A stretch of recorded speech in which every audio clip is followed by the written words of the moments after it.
Et ce soir, notre invité à 18h16, c'est une enquête choc qu'il publie aux éditions Robert Laffont sur les dérives de la lutte contre le trafic de drogue chez nous en France. Bonsoir Emmanuel Fansten. Bonsoir. Vous êtes journaliste, vous travaillez au service police-justice du journal Libération et vous publiez donc cet ouvrage, Trafic d'État, enquête sur les dérives de la lutte anti-drogue aux éditions Robert Laffont après un premier volet qui s'appelait L'infiltré. Alors, cette enquête revient en fait sur l'affaire dont on avait beaucoup entendu parler de ce gros trafiquant de drogue, on va l'évoquer, qui était en fait protégé par, dit-on, le patron de l'Office de lutte contre les stupes. Le point de départ de tout cela, c'est la saisie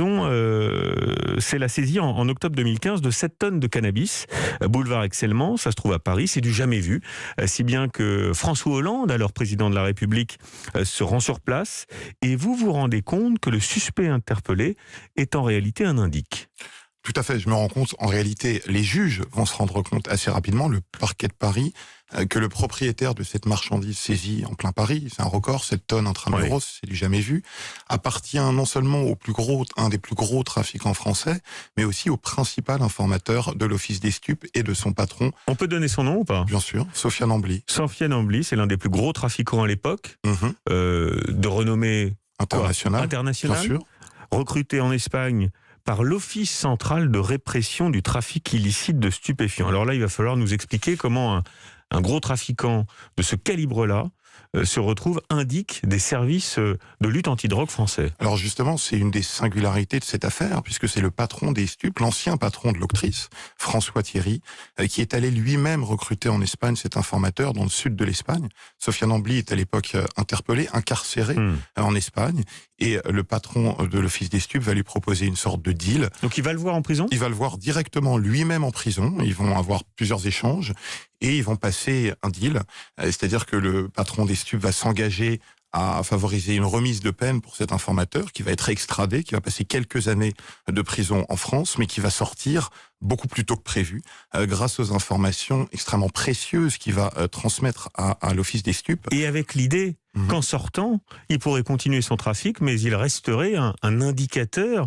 des services antidrogue. Alors c'est ça, et le fait qu'il soit trafiquant précisément est au cœur de la stratégie, c'est en réalité une stratégie secrète qui va être mise en place à l'époque par l'Octrice, qui va s'appuyer sur cet informateur et sur d'autres, mais principalement sur cet informateur. C'est courant ce type de méthode ? Alors le recours aux informateurs, évidemment c'est très courant dans les services notamment anti-stupes qui ont recours énormément à des indiques, à des tontons, on dit dans le secteur. Ce qui est beaucoup moins fréquent, c'est de faire jouer un rôle actif à ces informateurs, et c'est ce qui va se passer avec Sofiane Ambly. Alors c'est le cœur de votre livre, puisque vous expliquez que des policiers laissent par conséquent passer de la drogue pour remonter les filières. C'est une pratique qu'on peut estimer courante. On ferme les yeux sur certains commerces illicites et en échange, on a des perquisitions, on a des informations privilégiées de la part de ces indiques. Mais vous parlez dans votre livre de trafic d'État. Pourquoi trafic d'État ? Alors déjà, il y a une technique, il faut rappeler qu'il y a une technique légale qui s'appelle les livraisons surveillées et qui permettent à des services enquêteurs, sous le contrôle d'un magistrat, de laisser passer de la drogue afin de retarder les interpellations et de suivre le cheminement de cette marchandise. Le problème avec l'Office des stupes et cette stratégie secrète qui a été mise en place à l'époque, c'est que les policiers se sont affranchis totalement des règles en cours à l'époque et qui n'ont pas prévenu les magistrats et qu'ils ont fait ces livraisons surveillées sans enquête préalable. Vous allez même plus loin, Emmanuel Fansten, dans votre livre qui s'appelle donc Trafic d'État. Vous dites que les policiers laissaient passer la drogue, mais avaient un rôle de soutien logistique avec les passeurs et les trafiquants de drogue. Ils étaient actifs en réalité. Tout à fait. En enquêtant, j'ai découvert que cette fameuse saisie d'Excelmans d'octobre 2015 était en réalité la partie visible de l'iceberg d'un système en réalité, puisque ça faisait plus de 6 ans que Sofiane Ambly était au cœur de cette stratégie qui consistait effectivement à suivre la drogue avec en effet le soutien logistique en Espagne des policiers, puisque j'ai été contacté par un informateur, c'est comme ça que débute le livre, qui s'appelle Hubert Avoine et qui racontait lui-même avoir été sollicité par les policiers français. Qui est depuis décédé, qui est entre-temps devenu votre ami, je crois. Bon alors, en tout cas, disons qu'on a été proches, on a enquêté ensemble, et effectivement... Une relation particulière s'est nouée en tout cas. Alors, dans votre livre, vous mettez en cause François Thierry, qui était le patron de l'Office central des stupes à l'époque, et vous laissez entendre que c'est lui qui aurait pensé ces opérations et recruté, donc on l'a évoqué, Sofiane Ambly. Était-il seul aux commandes ou y avait-il une hiérarchie au-dessus, on imagine peut-être au ministère de l'Intérieur, quelqu'un qui était au courant, et pourquoi pas le ministre de l'Intérieur lui-même, qui était au courant de ce pacte passé entre le chef de la lutte antidrogue et le trafiquant. Alors, je décris pas dans le livre un flic ripou que serait François Thierry qui aurait agi dans son coin. Au contraire, c'est bien d'un système dont il s'agit. C'est d'ailleurs pour répondre à votre question. C'est pour ça que je parle de trafic d'État. C'est bien sûr qualité de commissaire des stupes. Pour répondre à votre question, il y avait évidemment des policiers au-dessus, dans sa hiérarchie, qui étaient informés. Au-dessus, c'est à quel niveau? Notamment des CPJ, ce qu'on appelle la direction centrale de la police judiciaire.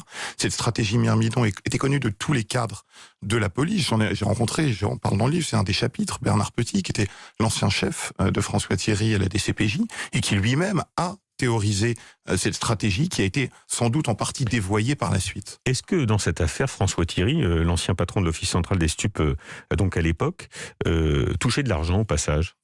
Alors, il n'est pas du tout avéré, je ne décris à aucun moment qu'il y a eu de l'enrichissement personnel. En revanche, il y a 2 enquêtes qui sont ouvertes à ce stade. François Thierry est aujourd'hui mis en examen pour complicité de trafic international de stupéfiants, pour association de malfaiteurs et pour complicité de faux en écriture publique. Il risque des procès aux assises. Il n'y a pas nécessairement besoin d'un enrichissement personnel pour sortir du cadre légal. C'est une affaire intéressante parce qu'on est là dans une pratique connue de tous, c'est ce que vous venez de rappeler à l'instant. De tous, en tout cas d'une partie de la hiérarchie policière. De la hiérarchie, mais une partie importante quand même. Une partie importante de la hiérarchie policière.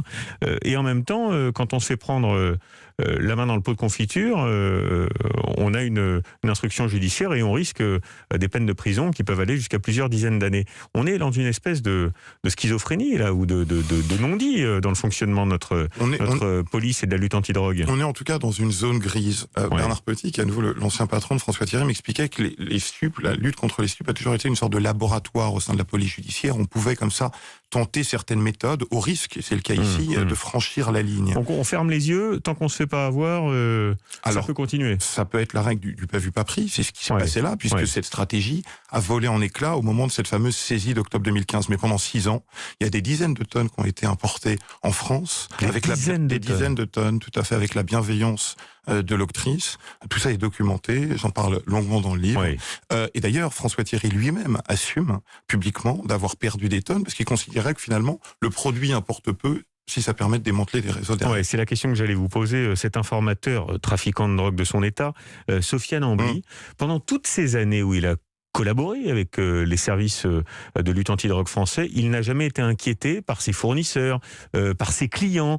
Il n'a jamais été identifié comme un indique. C'est tout le paradoxe du système, si vous voulez. C'est que grâce à ses bienfaiteurs au niveau policier, Sofiane Ambly avait les frontières ouvertes d'une certaine manière et pouvait faire son business tranquillement. Vous savez, dans ce milieu-là, à partir du moment où le business fonctionne, on ne pose pas beaucoup de questions. Mais les grands trafiquants n'aiment pas trop ceux qui parlent à la police aussi, on peut imaginer ça. En tout cas, vu de l'extérieur, c'est ce qu'on se dit. Bien sûr, mais je crois qu'il y a plus d'informateurs que ce qu'on imagine, y compris parmi certains grands trafiquants. Est-ce que vous avez la conviction, Emmanuel Fansten, aujourd'hui, que ces méthodes ont toujours cours ?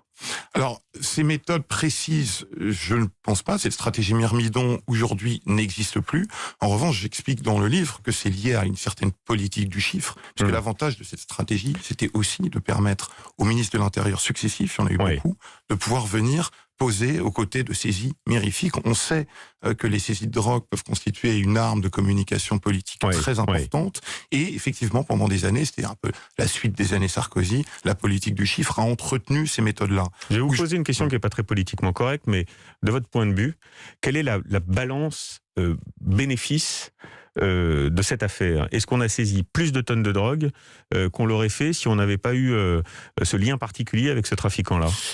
Peut-être, mais le problème, c'est que justement, le tonnage, comme on dit, ou les quantités saisies ne sont pas nécessairement le bon indicateur d'une politique sensée et réussie de lutte contre le trafic. On peut considérer, par exemple, que le nombre de réseaux démantelés a peut-être plus de sens que le nombre de tonnes saisies. Donc je crois, en l'occurrence, que le bénéfice est bien moindre que les avantages dans cette affaire. Vous racontez une histoire, alors il y a plein d'anecdotes dans le livre, j'invite les auditeurs et les auditrices à aller le découvrir, à l'acheter en librairie, mais il y a une anecdote qui m'a beaucoup frappé. François Thierry, donc patron de l'Office central des stupes à l'époque, qui se retrouve au milieu d'une opération de police avec des ballots de stupéfiants. Il est sur une plage, intervient la Guardia Civile et il se retrouve un peu pris la main dans le sac comme s'il était trafiquant. Comment se retrouve-t-il dans cette situation-là? C'est intéressant que vous parliez de cette affaire parce que c'est précisément la toute première opération Myrmidon. Ça se passe début 2010 et François François Thierry n'est même pas encore à la tête de l'Office des stupes, il le sera quelques mois plus tard.